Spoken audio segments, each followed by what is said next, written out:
kama tayari. Kumekucha. Sawa, nashukuru. Kama jambo namuogopa Mungu wanafuata wazazi nikimwacha bosi anafuata. Wallahi haki ya Mungu kuficha kweli kazi kusema kweli mimi ananikata.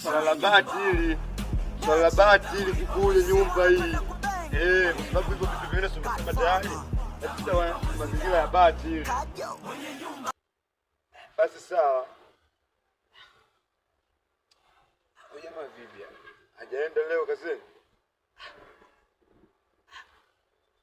Bwana wewe, mimi ndio nilikuwa naangalia hapa naona mazingira upishi tu. Unako vizuri kwenye mazingira ya kupika leo.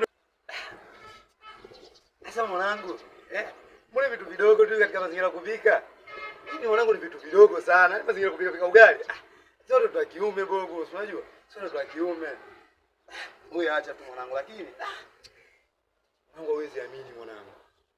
Unajua mwanangu mimi naumiza kichwa kuhusu mazingira ya Mpemba. Mpemba mwanangu ananidai yake. Yaani Mungu nipaka kichwani kinakuja nikina basti mwanangu. Bwana wewe mimi nilijua mjanja. Kumbe bwana wewe mjinga.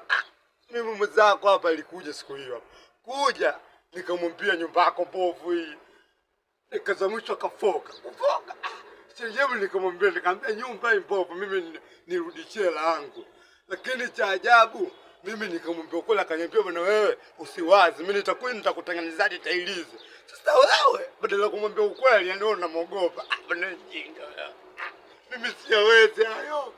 Mimi namwambia tu ukweli.